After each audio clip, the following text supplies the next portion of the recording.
Então, uma boa tarde a todos e a todas, nossos queridos amigos da quinta-feira à tarde. Sejam todos bem-vindos. Aqueles que estão chegando pela primeira vez, se sintam em casa. Estamos na casa do Mestre Jesus e estamos aqui para juntos aprendermos um pouquinho mais sobre a doutrina que nos anima, nos esclarece, sem nos amedrontar, sempre lembrando de que estamos aqui para a prática do bem, para evoluirmos, todos nós, né? E que todos nós, inclusive nós espíritas também, temos nossos defeitos, nossas fraquezas, né? Mas nada que a oração, que o Evangelho, que o conhecimento dos ensinamentos de Jesus nos ajudem, sempre nos ajudarão para que as provas se tornem mais leves no nosso dia a dia. Todos nós temos as nossas provas a cumprir, todos nós, né? Então nós vamos fazer a nossa prece de abertura dizendo gratidão à Sociedade Espírita Jesus de Nazaré, gratidão a Jesus, que é o caminho, verdade e vida, gratidão a Deus, que é o nosso grande arquiteto do universo, ao mentor da casa, aos Espíritos de luz e os nossos irmãos que estão aqui na tarde de hoje, por estarem aqui conosco, para que possamos juntos sairmos daqui mais alegres, mais esperançosos e possamos levar para os nossos lares e as pessoas que são nossas amigas mensagens de amor, de fé, de esperança, de muita luz e de muita paz. Só podemos te dizer, Pai, obrigado por esse dia 25 de maio de 2023. Te agradecemos por estarmos reencarnados no Brasil, que é o coração do mundo e a pátria do Evangelho. Só temos a te agradecer pela vida, por tudo que a gente tem, que às vezes na correria esquecemos de te agradecer tudo que a gente tem, do nosso corpo físico, a nossa família, o nosso trabalho, as nossas dores, que fazem com que a gente repense as nossas atitudes, os nossos atos e a nossa vida aqui nesse planeta, e que assim seja. Então eu deixei aqui na frente já, antes da gente entrar no tema da tarde, né, que é o livro Jesus no Lar, Chico Xavier, né, Espírito Neio Lúcio. Eu deixei aqui na frente um outro livro do Neio Lúcio, que a gente recomenda aos nossos irmãos de casa também, Alvorada Cristã, também um livro muito bom, né? E está aqui um dos livros da coleção Fonte Viva, como um livro auxiliar para a gente fazer o Evangelho no lar. Junto com o Evangelho segundo o Espiritismo, a gente pode usar obras complementares. Quem tem filho pequeno, a vantagem das obras complementares é que às vezes alguns, que nem o Alvorada Cristã e tantos outros livros, às vezes tem pequenas historinhas, que às vezes para as crianças são muito interessantes para eles irem se acostumando, né? Também a gente tem aqui sempre em cima da mesa o Pentateuco, né? O Céu e o Inferno, a Gênesis, o Livro dos Espíritos, né? O Livro dos Médiuns, né? E a gente sempre gosta de tempo em tempo fazer um convite para vocês. Venham estudar aqui na casa, como vocês puderem. Tá? Esse convite foi feito para mim há bastante tempo atrás. O pessoal tem paciência comigo até hoje eu estou por aqui, né? É uma família a Sociedade Espírita de Nazaré. Tem vários grupos, tem até grupo online para estudar, mas é uma maneira da gente educar o nosso espírito. É uma das maneiras da gente educar o nosso espírito, é buscar mais conhecimento, né? Então, quando vocês puderem, venham estudar aqui na casa. Tem grupos no sábado, na quinta, nas segundas-feiras, né? A gente tem os horários ali embaixo, né? Muito bem. Então, do livro Jesus no Lar, é um livro muito interessante. É Jesus conversando e explicando os temas, como se ele estivesse presente com a gente. E o meu assunto é o maior servidor, que é o item 7.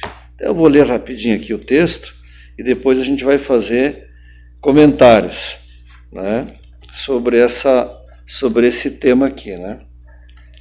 Presente à reunião familiar, Filipe, em dado instante, perguntou ao Divino Mestre: Senhor, qual é o maior servidor do Pai entre os homens na terra?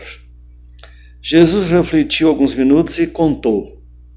Grande multidão se congregava em extenso campo. Quando aí estacionou, famoso guerreiro carregado de espadas e medalhas, que passou a dar lições de tática militar, concitando os circunstantes ao aprendizado da defesa.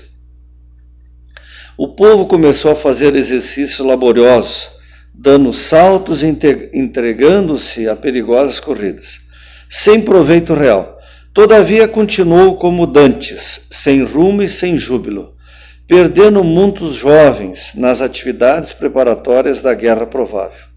Logo depois, apareceu na mesma região um grande político, com pesada bagagem de códigos, e dividiu a massa em vários partidos, declarando-se os moços contra os velhos, os lares pobres contra os ricos, os servos contra os mordomos, e não obstante a sementeira de benefícios materiais, introduzidos na zona pela competição dos grupos entre si. O político seguiu adiante, deixando escuros espinheiros de ódio, desengano e discórdia entre os seus colaboradores. Não é?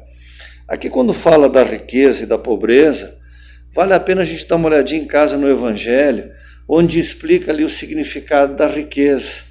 A grande prova que nós já passamos em vidas passadas, e talvez tenhamos usado errado esses recursos financeiros, porque a verdadeira riqueza está no espiritual e não no material, e às vezes na encarnação atual, a gente vem com alguns recursos mais limitados, mas nada impede pelo trabalho, pela formação, pela vontade de vencer, que a gente saia de uma condição um pouco inferior por uma condição material um pouco maior.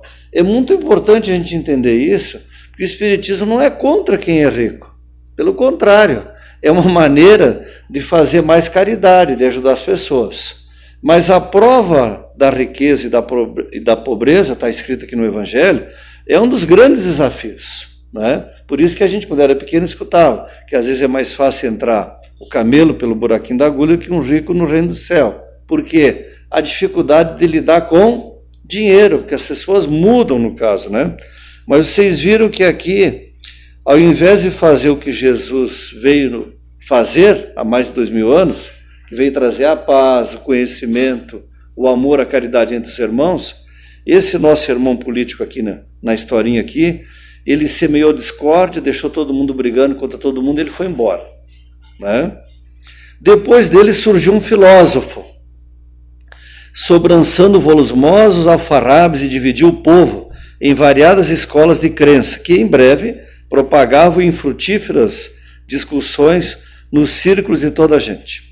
A multidão duvidou de tudo, até mesmo da existência de si próprio. A filosofia, sem dúvida, apresentava singulares vantagens, destacando-se a do estímulo ao pensamento, porque a palavra filosofia significa amigos da sabedoria, né?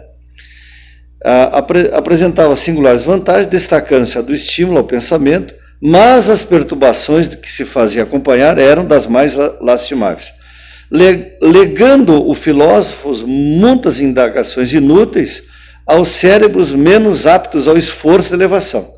Em seguida compareceu um sacerdote munido de roupagens e símbolos que forneceu muitas regras de adoração ao Pai.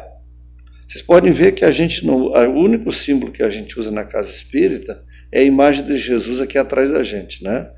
Mas a doutrina espírita respeita, por exemplo, amanhã quem vai fazer uma caminhada a pé, quem está aqui na plateia, quem está em casa assistindo pelo Facebook, né?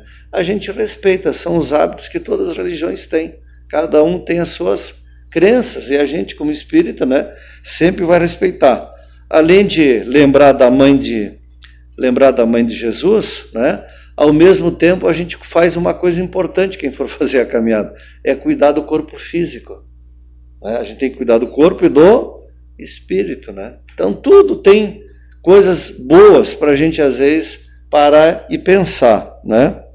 O povo aprendeu a dobrar o joelho, a lavar-se e suplicar a proteção divina em horas certas. Entretanto, todos os problemas fundamentais da comunidade permaneceram sem alteração. Ele deixou o pessoal pensando, mas faltou uma coisa chamada fazeção, ação. Né? Ação. A dificuldade da gente como espírita é quando vai para casa ser um bom marido, né? Ser uma boa esposa. Essa é a grande dificuldade da gente, é na hora da gente fazer a nossa transformação moral. No extenso domínio não havia diretriz ao trabalho, nem ânimo consciente, nem valor, nem alegria. A doença e a morte, a necessidade e a ignorância eram um fantasma de toda a gente. Certo dia, porém, aparecia ali um homem simples. Não trazia armas, nem as escrituras, nem discussões, nem imagens, mas pelo sorriso espontâneo revelava um coração cheio de boa vontade, guiando as mãos operosas, né? Muito importante sempre na vida da gente, a gente lembrar de sorrir para a vida, agradecer, né? Para que andar com o rosto fechado, se a gente tem uma oportunidade rica de sorrir para o dia que é hoje, para o feriado que é amanhã, né? A gente dar um sorriso, a gente agradecer, ter alegria no coração. Não pregava a doutrina espetacularmente, todavia nos gestos de bondade pura e constante rendia culto sincero ao Todo-Poderoso. É a gratidão que a gente faz através da prece, né? Nos conecta com a espiritualidade. Começou a evidenciar-se lavrando uma nesga do campo e adornando-a de flores e frutos preciosos. Conversava com seus companheiros de luta, aproveitando as horas no ensinamento fraterno e edificante, e transmitia suas experiências a todos que se propusessem a ouvi-lo. A todos que se propusessem a ouvi-lo. Às vezes a gente vai ajudar algumas pessoas, convidando para vir na casa espírita, né? Mas nem sempre é a hora da pessoa. Então a gente tem que vir aqui, fazer oração para ela, anotar o nome no caderno de oração, ou mentalizar a pessoa. Aperfeiçoou a madeira, plantou árvores benfeitoras, construiu casa e instalou uma escola modesta. Onde é que a gente transforma o ser humano? Que nem falou nosso presidente aqui da Federação Espírita Brasileira aqui, semana passada. A gente transforma as pessoas no lar, na família. A família é a responsável pela educação. O professor vai dar a instrução. E hoje confundiu tudo. Hoje, muitos de nós transferimos para a escola a educação. E a escola tem que dar a instrução, conhecimento. E aí os anjinhos ficam sem limites, sem exemplos, né? Em breve, ao redor dele, viçavam a saúde, a paz. Olha que interessante, os novos valores. Em vez de briga entre rico e pobre, olha o que vem aqui. Saúde, paz, fraternidade. E as bênçãos do serviço, a prosperidade e o contentamento de viver. Por quê, gente? O maior bem que Deus dá para a gente é a vida. É a vida. A gente fala com pessoas, esses dias eu falei com uma pessoa conhecida, que ela amputou uma parte da perna. Eles, gratidão a Deus, não precisou amputar toda a perna, e daqui para frente eu preciso comprar só um sapato, não precisa mais dois. Ele levando um pouco de alegria, e ele disse, não, eu poderia ter morrido, mas eu perdi só a metade da perna. Muitos, numa situação dessa, às vezes culpa a Deus, culpa um monte de coisa, né?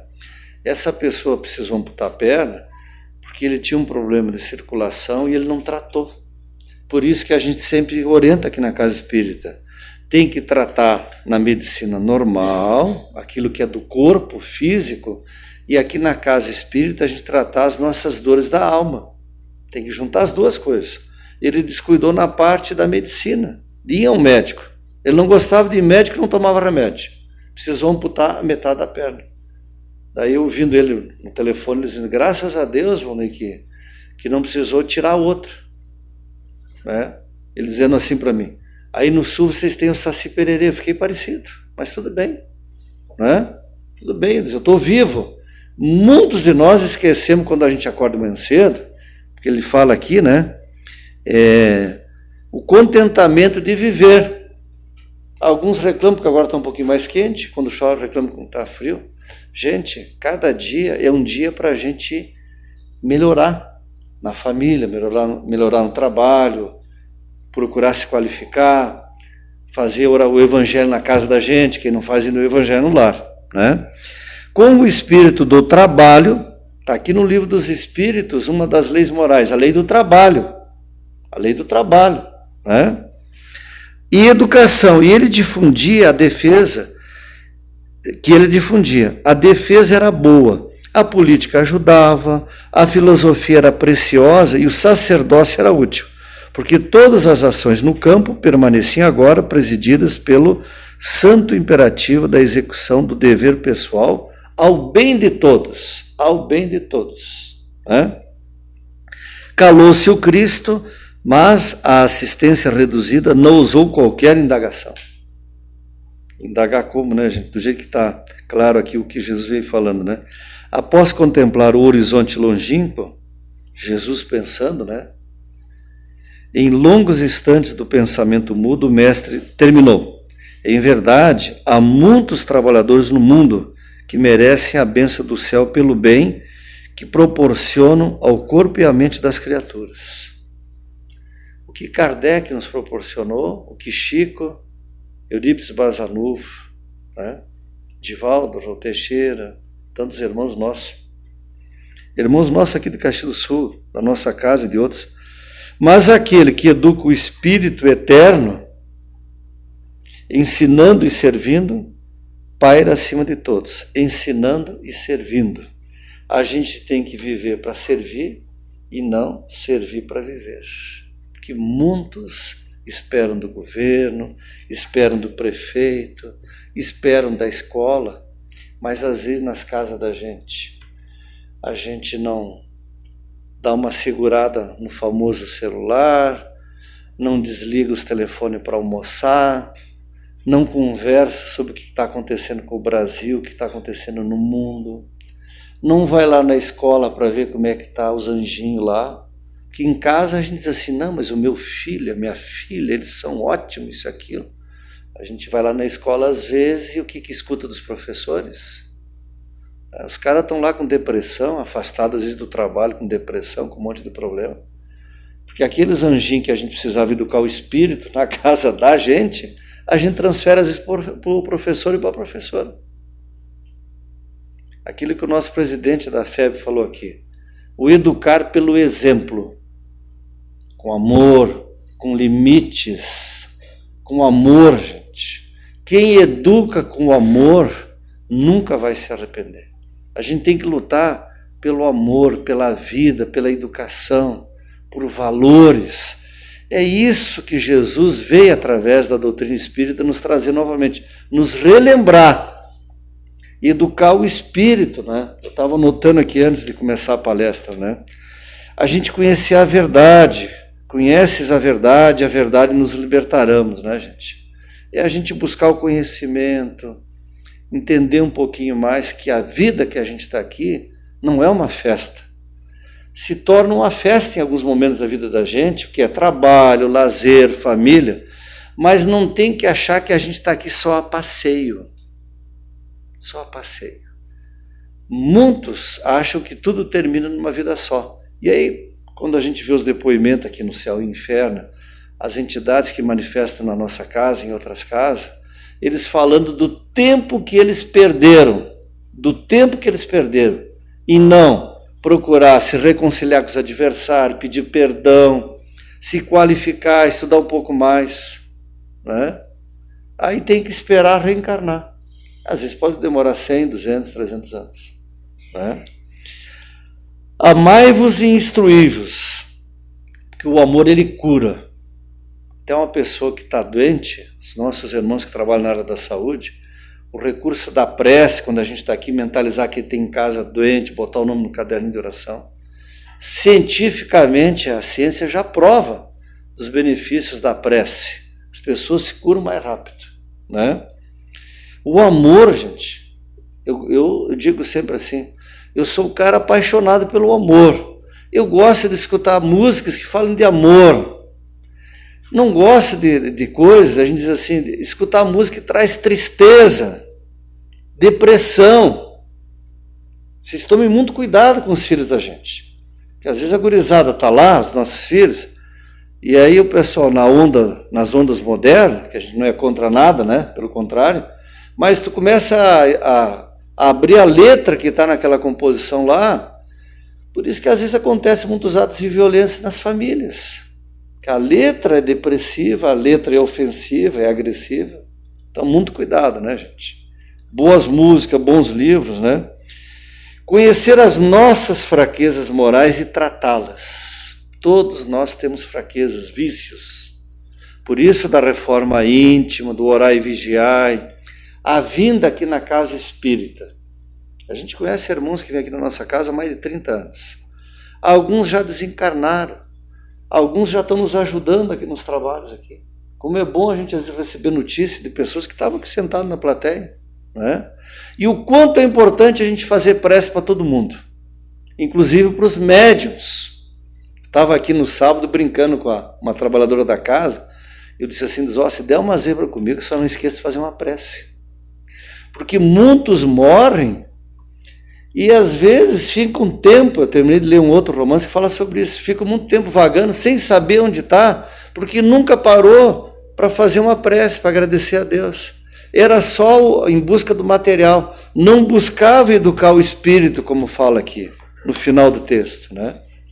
Então, a gente conhecer essas fraquezas que a gente tem e trabalhar a reforma íntima, vir aqui na casa, estudar. Se tiver que procurar algum profissional da psicologia, da psiquiatria, não tem que ter vergonha de procurar. São os nossos irmãos que tratam, cada um trata um tipo de especialidade, né?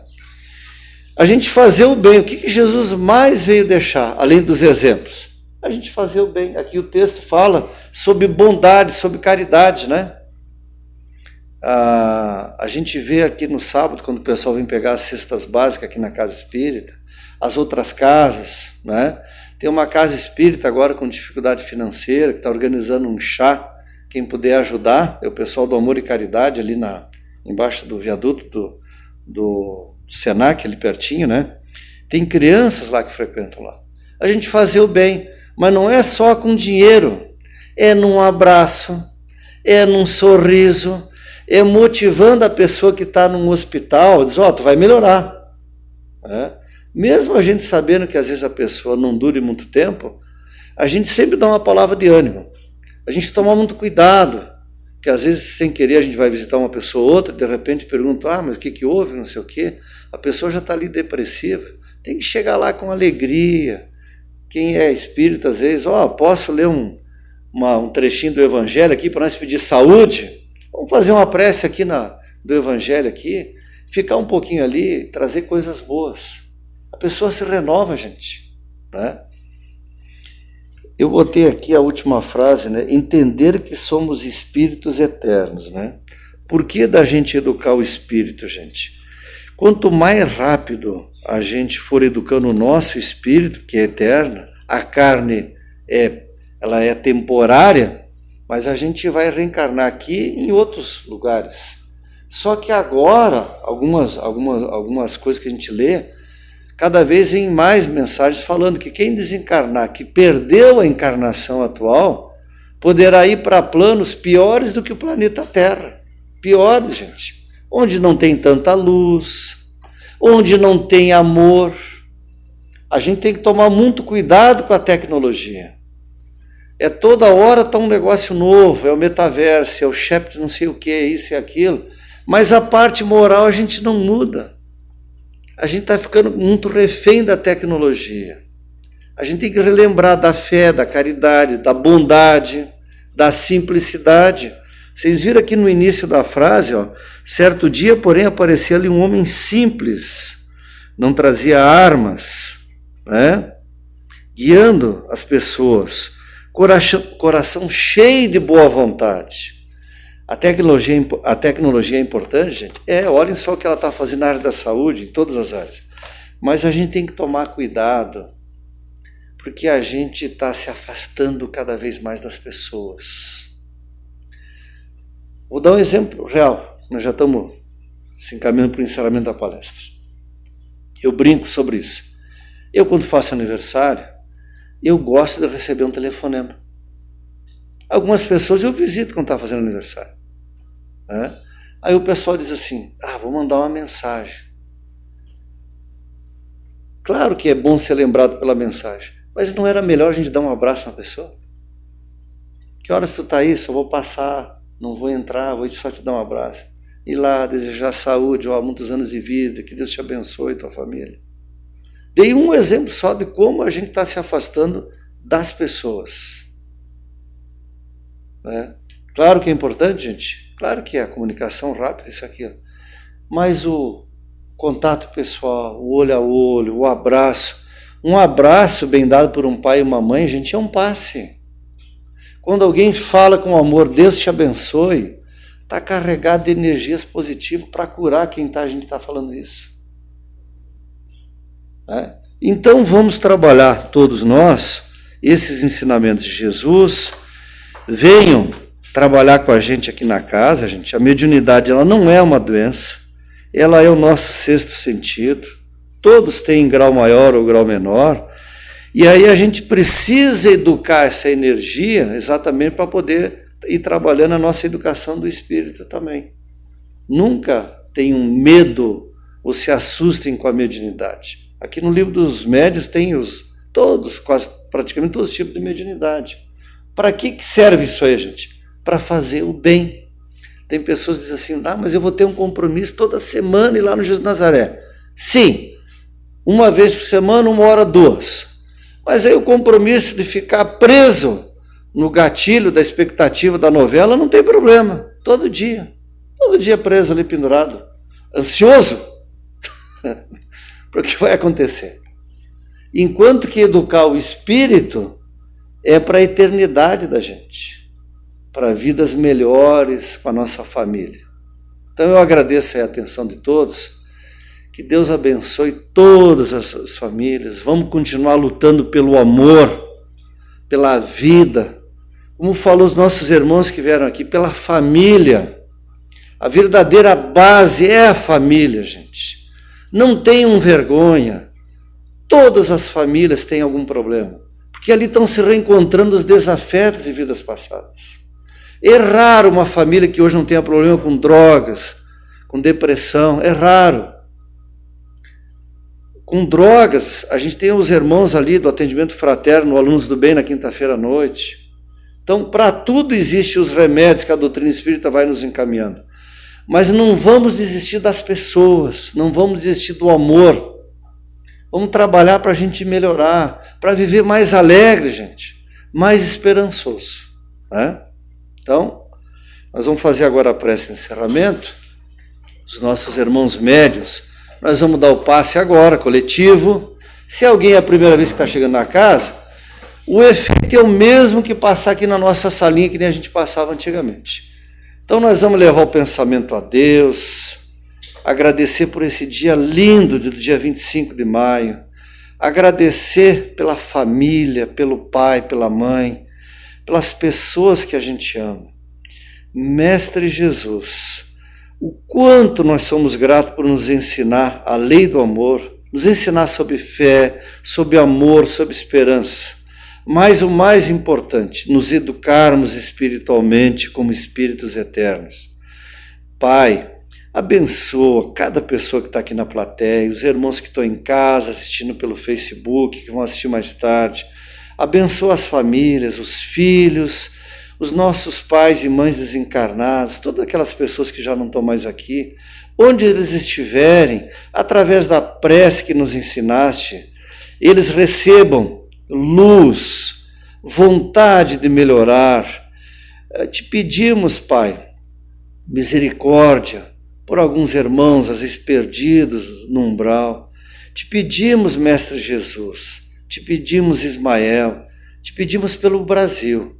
Como fala nesse texto agora, que os nossos políticos semeiem amor, semeiem união, que pensemos sobre o Brasil, esse país imenso, esse país de pessoas do bem. Nós, filhos de Ti, Pai, gratidão por esse dia, gratidão por tudo que a gente está recebendo nesse momento. E que assim seja.